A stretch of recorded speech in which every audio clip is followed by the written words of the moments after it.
For effectively the entire 2024 MLB season, the Seattle Mariners have had a commanding lead over their division and consistently been stringing together wins. However, now, even with the best record in the American League West, MLB fans are looking at that division and starting to doubt that Seattle will actually be able to hold on. At the end of the 2024 regular season, who will be atop the AL West?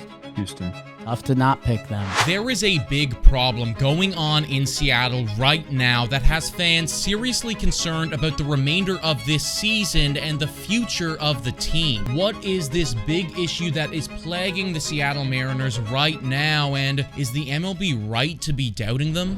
What's up, folks, and welcome back to the channel. In this one, we're going to be talking about the Seattle Mariners and how one of their biggest fears is slowly becoming a reality. Before we get into it, I encourage you guys to hit the like and smash the subscribe button if you enjoy baseball content and discussion so you don't miss any future videos. All right, folks, let's get into it. So before we go any further into this, I do want to come out and say that the Seattle Mariners for a large part of this season have been a very solid team. They haven't been perfect by any stretch, but I don't want to take anything away from the fact that they are currently still leading their division and have consistently been picking up wins. All that being said, though, there is one clear and blatant problem right now that the Seattle Mariners desperately need to fix: the offense. Having a lackluster offense is actually nothing new for the Seattle Mariners, but this season is especially bad. In the last 8 years, the Mariners have only had a top 15 offense one time, with every other season ending up as a below average hitting squad. So far this year is one of the worst, as they are currently ranked last in batting average, 25th in on-base percentage, and 26th in OPS. That is extremely bad, and it puts them amongst teams like the Oakland Athletics and the Detroit Tigers, who are also ranked miserably low in all offensive categories. Now, as much as this is a big knock to the Seattle Mariners offense, it also goes to show how good their pitching has actually been. Seattle for several years now has had amazing pitching, and this year is no different, being ranked 6th in MLB with a 3.58 ERA. As solid as this pitching has been, though, fans are seeing the writing on the wall, and if we were to take a look at Seattle's expected win-loss record, then we would see that they are expected to be a lot closer to 500 than they actually are. Now, walking into this season, Seattle's offense was never expected to be one of the best in the leagues, but there was a couple players who you were supposed to be able to count on, and so far, they just haven't been showing up. The biggest and most disappointing example of this so far is assuredly Julio Rodriguez. Julio Rodriguez entered this season coming off of 2 back-to-back incredible years and looking like one of baseball's brightest stars. Last year, Rodriguez scored over 100 runs, had over 100 RBIs, hit 32 bombs, and also stole 37 bags. The guy was basically a cheat code, and opposing teams just had no answer for him. This season has been a far different story, though, and he's just not having nearly the same impact on the field as he once did. At the time of recording this video, Julio Rodriguez is batting .247, getting on base less than 30% of the time,